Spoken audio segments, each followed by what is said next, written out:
Bonjour à tous, bienvenue dans l'interview. Nous recevons aujourd'hui Tristan Roberti. Bonjour. Bonjour. Vous êtes échevin à Watermal-Boisfort en charge de l'urbanisme, de l'aménagement des territoires et de la mobilité, toute une série de thèmes dont on va parler. Le plan régional de développement durable, le fameux PRDD, c'est un bulldozer du gouvernement. C'est ainsi que vous résumez la position de Boisfort par rapport à ce document. C'est un terme très fort, ça. Vous redoutez quoi? Une bruxellisation comme on l'a connue par le passé? Effectivement, le PRDD, on l'a examiné, on en a débattu la semaine dernière au Conseil communal. Et ce qu'on constate d'abord, c'est que c'est un document vraiment territorial où on a le sentiment que la région a cherché à identifier les zones où on pouvait construire et à dire, ben voilà, on peut construire là et venir un petit peu comme au Monopoly, identifier les zones où on peut construire et venir construire. C'est pas un document, pas vraiment un document qui montre, je dirais, une vision de ville où on aurait pu aussi évoquer des questions comme la participation citoyenne, évoquer des questions comme l'accès à l'emploi, des choses comme ça. On s'est vraiment concentré sur le territorial et un territorial très fort marqué par cette idée de la densification. Et ce qui nous a fait réagir à Watermal-Boisfort, c'est qu'on a constaté qu'il y avait des terrains, des espaces verts qui étaient inscrits en zone à densifier. C'est notamment le cas du parc Tournai-Solvay, c'est le cas de l'hippodrome de Boisfort. Et donc, on s'interroge vraiment, quelle est l'intention du gouvernement d'inscrire ces zones en zone à densifier? C'est également le cas du plateau de la foresterie. Le plateau de la foresterie, c'est une zone Natura 2000 qui est en bordure de forêt de soigne, sur lequel, c'est vrai, il y a eu des projets de lotissement, des projets de PPS dans les années 80, mais qui avaient été complètement abandonnés. Et aujourd'hui, le gouvernement revient avec l'idée de construire des projets immobiliers sur cette zone. Et là, donc, vous n'en voulez pas, parce que Boisfort a quand même beaucoup d'espaces verts. On pourrait construire sur cette zone-là? Alors, donc vraiment, c'est ça qui nous a fait dire que c'était un bulldozer du gouvernement. Et notre sentiment pour Watermal-Boisfort, c'est que la priorité doit être donnée à la rénovation et à la réaffectation des logements vides. On continue à avoir dans certains quartiers des logements vides. Il faut vraiment y donner la priorité. Et un point positif dans le PRDD, c'est la réaffectation des immeubles. Ça, c'est une vraie solution pour créer du logement, puisqu'on a toute une série d'immeubles de bureaux sur l'axe de la chaussée de la Hulpe et du boulevard du Souverain. On sait que ces bureaux progressivement quittent le sud de Bruxelles pour différentes raisons. Et là, on peut créer du logement. On a déjà d'ailleurs 2 bureaux qui ont été réaffectés. On va en parler, mais quand on voit la volonté de la région ici de densifier, ça a un sens. On attend 10 000 habitants en plus par an d'ici 2025, c'est énorme. Et donc, par rapport à ça, Boisfort va quand même devoir faire un effort, prendre sa part de densification, pas uniquement en rénovant. Donc, Boisfort doit prendre sa part et Boisfort prend sa part. Elle le prendra où? Il y a déjà plusieurs projets en cours. Donc, on a un projet de 59 logements qui va commencer cet été sur le square des Archiducs, à l'entrée des anciennes pépinières, à l'ancienne entrée des pépinières de Boisfort. 59 logements et une crèche qui vont être construits là. Là, c'est Watermal-Boisfort qui prend sa part. On a un autre projet de logement acquisitif, une quinzaine de logements acquisitifs rue du Loutrier, qu'on mène avec le Fonds du logement. On a aussi des projets sur le site Archiduc Nord, qui est un site communal pour lequel on a une convention récente avec la SLRB pour développer un projet de logement. Donc Boisfort prend sa part. Mais on souhaite aussi préserver les caractéristiques de Boisfort, préserver les paysages de Watermal-Boisfort. Parce qu'on le voit souvent, quand il y a des projets immobiliers, il y a une très très forte mobilisation à Boisfort contre ces projets, en disant maintenant on est un village, on veut rester un village. Et ça, c'est un peu compliqué. Vous êtes une des seules communes de la région à finalement stagner ou même perdre des habitants. Donc le chiffre de la population, il va remonter à la hausse.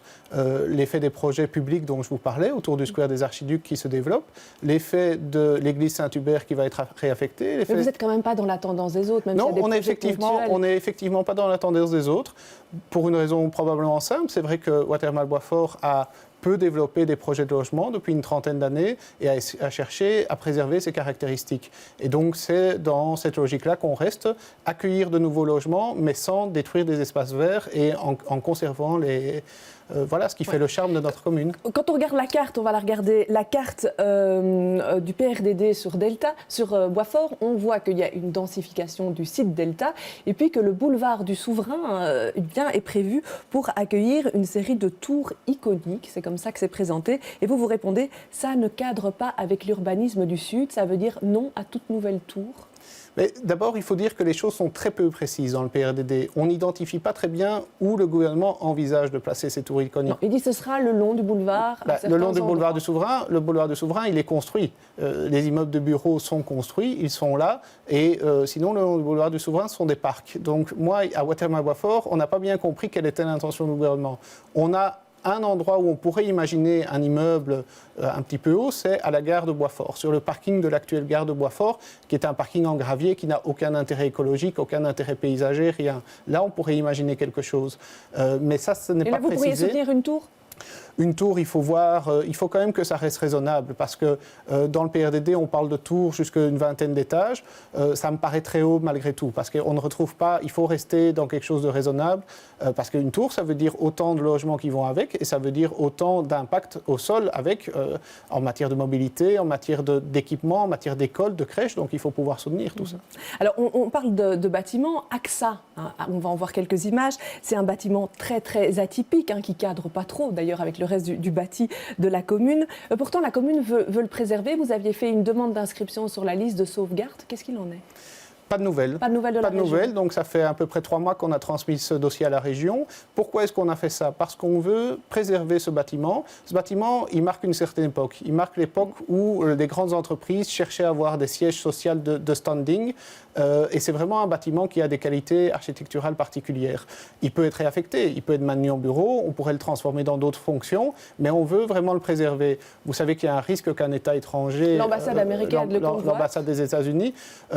Pour nous, il n'est pas question qu'on détruise ce bâtiment, il n'est pas question qu'on porte atteinte à son architecture. On peut évidemment l'adapter, on peut faire certaines choses.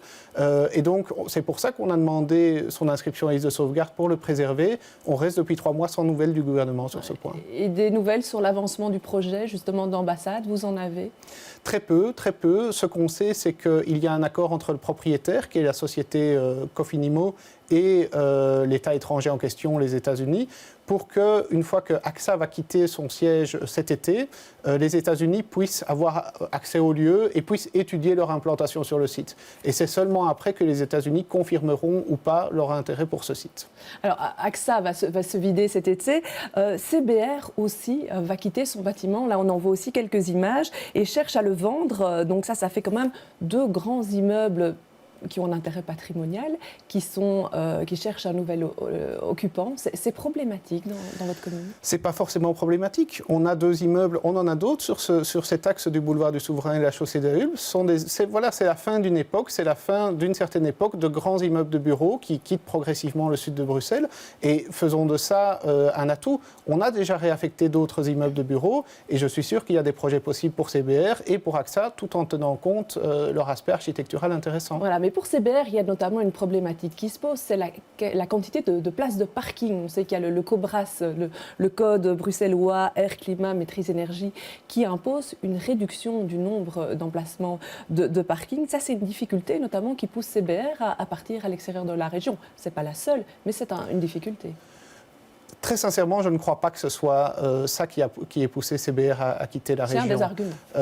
Je pense que c'est simplement que maintenant, il y a des zonings de bureaux qui se développent dans le Brabant, à d'autres endroits, ou au centre-ville connecté sur la gare centrale. Mais l'accès est quand même difficile, parce que là, ils ont pas mal, par exemple, de personnel qui viennent de Flandre. Oui. C'est difficile, je veux dire, la gare de Boisfort, elle n'est pas reliée directement aux lignes qui vont vers la Flandre.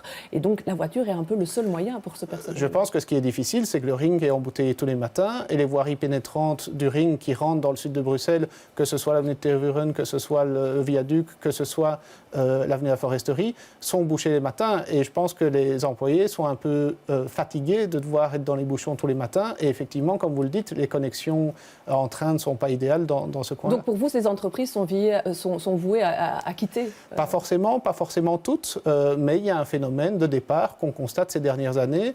Et la pire chose pour nous, ce serait d'avoir des immeubles vides. Ça, c'est la pire chose pour nous. C'est pour ça qu'on cherche à avoir un discours positif sur la réaffectation possible de ces immeubles, soit en bureau, soit dans d'autres fonctions, en équipement ou en logement. Alors, le RER, c'est un enjeu de mobilité.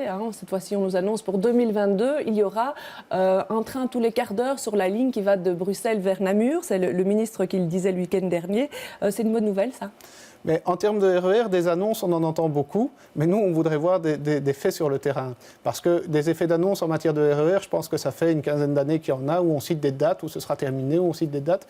La réalité sur le terrain, c'est quoi ? C'est que les chantiers sont abandonnés depuis maintenant 2 ans. Il n'y a plus rien qui se passe. À la gare de Boisfort ? À la gare de Boisfort notamment. En fait, le RER traverse Boisfort de part en part.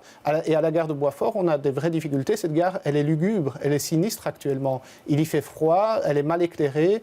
C'est vraiment un endroit qui est pas convivial. Et d'ailleurs, j'ai souvent des témoignages de parents qui me disent « mais moi, j'ose pas laisser mes ados seuls prendre le train quand ils ont leur école d'humanité au centre-ville. J'ose pas laisser mes ados prendre le train. Je vais avec eux à la gare et j'attends qu'ils soient dans le train pour partir parce que j'ai pas envie de les laisser dans cet endroit lugubre tout seul. Ça va pas, évidemment. Ici, le fédéral a dit qu'il allait faire un emprunt très important pour permettre de relancer tous ces chantiers. Donc là, normalement, ça devrait bouger. Ça fait 2 ans qu'on interpelle le fédéral. On envoie des courriers aux différents ministres, on envoie des courriers à Infrabel. Et ce qu'ils nous répondent, c'est les plans de financement sont en cours de préparation. Ça fait 2 ans que les plans de financement sont en cours de préparation. Tantôt, on nous a dit que les moyens étaient débloqués, puis les moyens n'étaient plus débloqués, puis maintenant, il faut un emprunt. Je dirais, ce qui est important, c'est que le fédéral, enfin, se prononce, enfin débloque les fonds nécessaires, quel que soit le moyen pour débloquer les fonds nécessaires, et que sur le terrain, les chantiers reprennent. La gare d'Arcade, elle est terminée. Elle a enfin ses ascenseurs qu'on attendait depuis longtemps. La gare d'Arcade, ça fait une dizaine d'années qu'on l'attendait. Oui, donc ça, c'est en ordre. Alors, stationnement et puis réaménagement du territoire, la place Game. On en parle depuis longtemps. Est-ce qu'on sait maintenant comment on va réaménager cet espace? On a fait un processus très complet pour la place Game. On a commencé par un processus participatif, demander aux gens, mais comment vous sentez cette place Game? Qu'est-ce qui est important sur la place Game? Et sur base de ça, et le résultat va arriver, puisque dans les mois qui viennent, on va pouvoir présenter les plans et on va introduire la demande de permis d'urbanisme avec enquête publique officielle. En 2 mots, la philosophie, parce qu'on est au bout de l'émission. La philosophie, ça reste une place conviviale où on pourra organiser des événements, des marchés, des concerts, des événements, mais on maintient la possibilité de circuler sur la place. C'était une forte demande des commerçants et on maintient du stationnement pour l'accès au commerce. Parfait, je vous remercie d'être venu nous expliquer tout ça sur ce plateau. Je vous remercie de nous avoir suivis. Demain, les invités des experts seront Evelyne Heutebroek et Fabien Minguin. Bon week-end à tous.